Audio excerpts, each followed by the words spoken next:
আসসালামু আলাইকুম।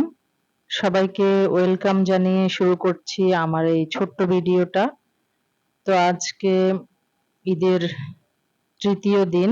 তো আমি ঈদ উপলক্ষে আমার টেবিলের জন্য একটা টেবিল কাভার নিয়েছি সেরা ফেব্রিক্স থেকে। তো সেরা ফেব্রিক্স থেকে আপনারাও কাভার নিয়ে দেখতে পারেন, ঠকবেন না, খুবই ভালো। তো আসলেই এই টেবিল ম্যাট গুলা একদম জীবন্ত ছবির মতো, খুবই সুন্দর। ফুলগুলা মনে হয় যে হাতে নেওয়া যাবে। তা আমার ডাইনিং এর লুকটাই আসলে চেঞ্জ হয়ে গেছে এই টেবিল ম্যাটটা দিয়ে। এত সুন্দর ফুলগুলা দেখলে মনটা ভরে যায়।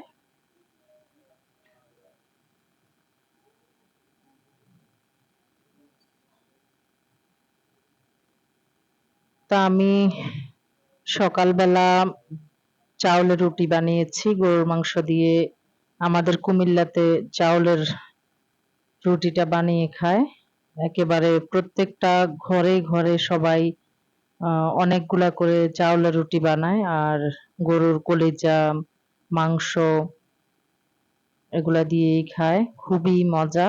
আর এই চাউলের রুটিটা অনেক কষ্ট বানাতে। তা আমার রুটিগুলা অতটা ভালো হয় নাই।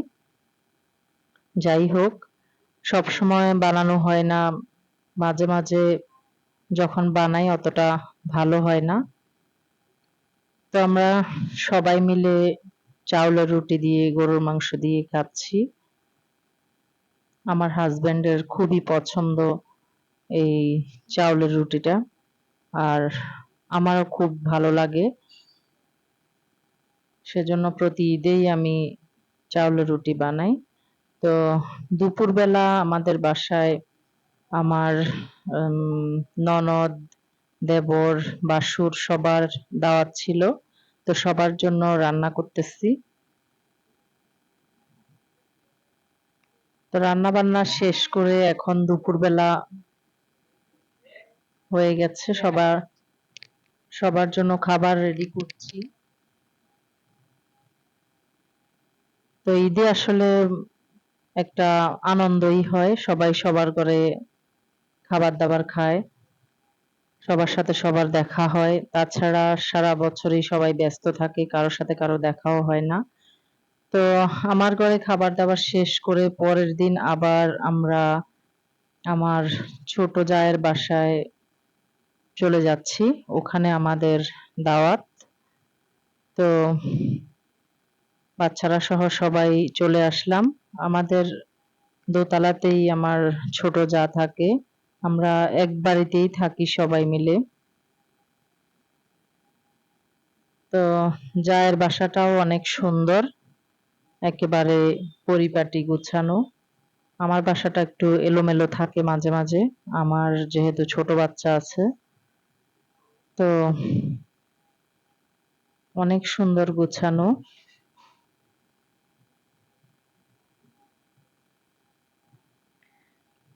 এই বাসাটাও অনেক বড়, রুমগুলা বিশাল বড় বড়।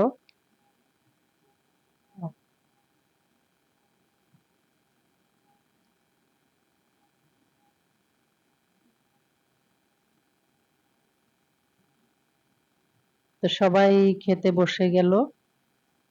সবার আগে ছেলেদেরকে খেতে বসিয়ে দিয়েছি আমরা। এখানে অনেকগুলা দুষ্টু বাচ্চা, ওরাও খেতে বসেছে।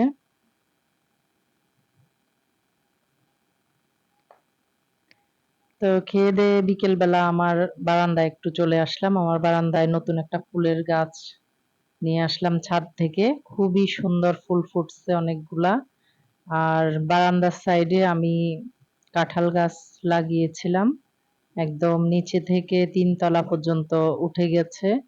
আর বিকেল হলেই আমার এই কাঁঠাল গাছে প্রচুর পরিমাণ চড়ুই পাখি এসে চিৎকার চেঁচামেচি করে। আর এত পরিমাণ চড়ুই পাখি যে মোবাইলে ভিডিওতে ততটা দেখা যাচ্ছে না। আর এত ডাকাডাকি করে যে দেখলে মনটা ভরে যায়। আমার মনে হয় এক প্রকার চড়ুই পাখিদের অভয় আরণ্য হয়ে গেছে আমার এই কাঁঠাল গাছগুলা। তো আজকের মতো এখানেই বিদায়। দেখা হবে নেক্সট ভিডিওতে। ততক্ষণ ভালো থাকবেন। আল্লাহ হাফেজ।